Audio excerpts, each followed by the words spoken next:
Party యొక్క రాక్షస పాలనలో ఏదైతే రైతులు అరగోస పోసుకున్నారో 10 సంవత్సరాలలో అకాల వర్షాలకు ఎన్నిసార్లు పంట నష్టం జరిగినా కానీ కేసీఆర్ గారు తూతూ మంత్రంగా బయటికి వెళ్లి పరామర్శలు చేసినా గానీ ఇంతవరకు వాటి డబ్బులు ఆ రైతులకు అందలేదు. అదే రకంగా ఇప్పుడున్న ప్రభుత్వం ఏదైతే రైతు ప్రభుత్వం అని చెప్పుకునే కాంగ్రెస్ పార్టీ ఎలక్షన్ లో మేనిఫెస్టోలో భాగంగా 6 గ్యారంటీల్లో భాగంగా 420 గ్యారంటీల్లో భాగంగా ఏదైతే రైతులకు న్యాయం చేస్తామని చెప్పుకునే మీరు నిన్నగాక మొన్న అకాల రాళ్ల వర్షానికి ముస్తాబాద్ మండలం, గంభీరావుపేట మండలం, సంగలపల్లి మండలంలో సుమారుగా 900 ఎకరాల పంట నష్టం జరిగింది. మరి దానికి గాను గౌరవ పార్లమెంటు సభ్యులు బండి సంజయ్ కుమార్ గారు నిన్న రైతుల కోసం దీక్ష చేసిండ్రు. దానికి గాను ఎకరాకు ఒక 20,000 రూపాయలు నష్టపరిహారం చెల్లించమన్నారు. ఇదైతే రైతులు లాగౌట్ పెట్టుకొని కష్టపడి డబ్బులు బయట తీసుకొని వచ్చి వ్యవసాయం చేసిండ్రో లాగౌట్ కూడా రాని పరిస్థితి ఉంది. కనుక ఎకరాకు 20,000 తోటి న్యాయం చేయాలి రాష్ట్ర ప్రభుత్వం అని చెప్పి బండి సంజయ్ గారు కోరినారు. అదే రకంగా భారతీయ జనతా పార్టీ నుండి ఈరోజు కాంగ్రెస్ పార్టీని డిమాండ్ చేస్తున్నాం. ఏదైతే ప్రభుత్వం ఏర్పడ్డ తర్వాత 100 రోజుల లోపలనే రైతులకు 2 లక్షల ఏకకాలంలో 2 లక్షల రూపాయల రుణమాఫీ చేస్తా అని చెప్పిండ్రు. మరి దాన్ని ఎందుకు చేయలేకపోతుండ్రు అని అడుగుతున్నాం. గౌరవ పార్లమెంటు సభ్యులు ప్రతి సందర్భంలో మీరిచ్చిన హామీలను ఎన్నికల నియమావళి అని చెప్పి తప్పించుకునే ప్రయత్నం చేయొద్దు. మీరేదైతే ఏదో మాట ఇచ్చినారో దాని ప్రకారం 2 లక్షల రూపాయల రుణమాఫీని ఏకకాలంలో చేయాలని చెప్పి ప్రభుత్వాన్ని ఎన్నోసార్లు కోరింది. రైతు ప్రభుత్వం అని చెప్పుకునే ఈ కాంగ్రెస్ పార్టీ దాన్ని పట్టించుకున్న పాపన ఓలే. అధికారం రాకముందుకు ఒక రకంగా, అధికారం వచ్చిన తర్వాత ఇంకో రకంగా వ్యవహరిస్తున్న తీరును రైతులు గమనించవలసిందిగా కోరుతున్నాం. ఈ రోజు అక్కడ ఇక్కడ వరి కాంటలు ప్రారంభించి కొబ్బరికాయలు కొట్టి ప్రారంభోత్సవాలు చేస్తున్నారు. భారతీయ జనతా పార్టీ నుండి ఒకటే డిమాండ్ చేస్తున్నాం. ఏదైతే మీరు ఎన్నికల్లో హామీ ఇచ్చారో అదే రకంగా ఈ రోజు వరి యొక్క మద్దతు ధర 2200 కేంద్ర ప్రభుత్వం నిర్ణయించింది. దానికి గాను మీ హామీ ప్రతి క్వింటాల్కు 500 బోనస్ కట్టి మేము చెల్లిస్తామని చెప్పిండ్రు. రేపటి నుండి ప్రతి ఒక్క కాంటాల దగ్గర వ్యవసాయ రైతుల యొక్క వడ్లు కొనుగోలు కేంద్రాల దగ్గర భారతీయ జనతా పార్టీ కార్యకర్తలు ఉంటారు.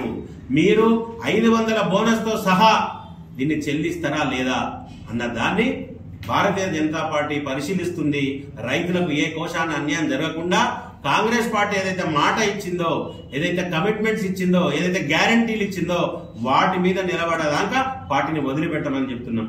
అదే రకంగా రైతు బంధు కింద 15,000 రూపాయలు ఇస్తామని చెప్పిండ్రు ఒక్కొక్క రైతుకు. దాన్ని కూడా ఇంతవరకు కాంగ్రెస్ ప్రభుత్వం అన్నది దాన్ని కొనసాగించే పరిస్థితిలో లేదు. ఏదైనా ఉంటే ఎన్నికల నియమాలు అంటున్నారు, ఎన్నికల కోడ్ ఉన్నది అంటున్నారు, తప్పించుకునే ప్రయత్నం చేస్తున్నారు. ఇంత సిగ్గుపడాల్సిన అవసరం ఉన్నది. రైతు ప్రభుత్వం అని చెప్పుకునే మీరు ఎందుకు మీరు ఇచ్చిన హామీలను నెరవేర్చలేకపోతున్నారని అడుగుతున్నాం. మొన్నటికి మొన్న పరిశీలన తర్వాత ఎకరాకు 10,000 రూపాయలు ప్రభుత్వం ప్రకటించిందని చెప్తున్నారు నష్టపోయిన రైతులకు. మరి ఇంతవరకు ఏ ఒక్క రైతు ఖాతాలో కూడా ఎకరాకు 10,000 రూపాయలు పడలేదు. మరి అగ్రికల్చర్ ఆఫీసర్లు ఎంత మందిని లిస్టు ప్రిపేర్ చేసిండ్రు, ఎప్పుడు వారిని ప్రభుత్వానికి అందిస్తున్నారు, ప్రభుత్వం ఎప్పుడు డబ్బులు చెల్లిస్తుందన్న విషయాన్ని తెలియజేయాల్సిన అవసరం ఎంతైనా కాంగ్రెస్ పార్టీకి ఉంది. ఈ రోజు జరుగుతున్న పరిస్థితులను చూస్తున్నట్టయితే రైతులను పట్టించుకునే నాదుడు లేడు.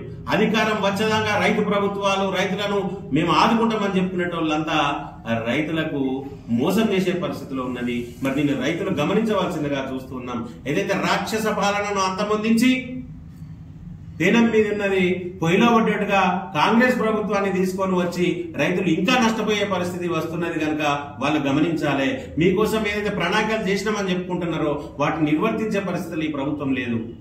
కావున భారతీయ జనతా పార్టీ నుండి ఒకటే డిమాండ్ చేస్తున్నాం. 2 లక్షల రూపాయలు ఏకకాల రుణమాఫీ చేయాలి.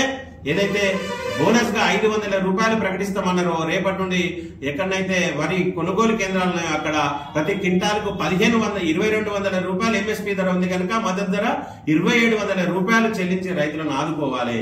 అదే రకంగా ఏదైతే ఫసల్ బీమా యోజన కింద ఇప్పుడు నష్టపోయిన రైతులకు మీరు ఎంక్వైరీ చేసి నష్టాలను గుర్తించి పైసలు ఇచ్చే బదులు ఫసల్ బీమా యోజన ఏదైతే కేంద్ర ప్రభుత్వం ఉందో దాన్ని రాష్ట్రంలో అమలు చేయాలా, ఆ దిశగా కాంగ్రెస్ ప్రభుత్వం ఆలోచన చేయాలని చెప్పి భారతీయ జనతా పార్టీ నుండి డిమాండ్ చేస్తున్నాం. గ్యారంటీలు ఏదైతుందో దాని ప్రాతిపదిక మీద ప్రభుత్వాన్ని ఏర్పడేయడం జరిగింది. ఇంతకుముందు చెప్పినట్టుగా రైతుల గురించి ఆలోచించుకున్నప్పుడు మరి ఆ గ్యారెంటీల విషయం తీసుకున్నప్పుడు 2 లక్షల రుణమాఫీ అన్నారు, 15,000 ఆ రైతు బంధు ఇస్తా అన్నారు, దాంట్లో కౌలు రైతుకు కూడా 15,000 ఇస్తా అన్నారు, రైతు కూలీలకు కూడా 12,000 ఇస్తా అన్నారు. ఈ రకంగా వాళ్ళు వాగ్దానాలు చెప్పి కూడా మర్చిపోయేటువంటి పరిస్థితులు ఇప్పుడు వాళ్ళు ఉన్నారు. కాబట్టి మా డిమాండ్ ఒకటే, త్వరితగతిన మీ యొక్క ఏదైతే ఈ 100 రోజులలో మీరు ఈ గ్యారెంటీలు అమలు చేస్తా ఉన్నారో దాని ప్రకారంగా మీరు మాటని నిలబడాలని మేము డిమాండ్ చేస్తా ఉన్నాం.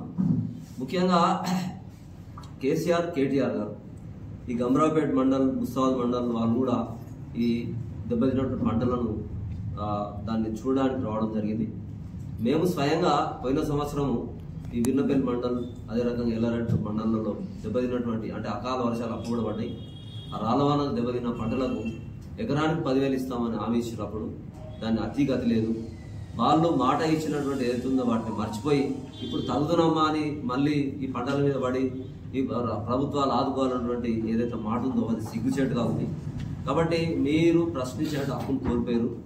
ఈ రకంగా ఈ కేంద్ర అంటే కాంగ్రెస్ ప్రభుత్వం కావచ్చు,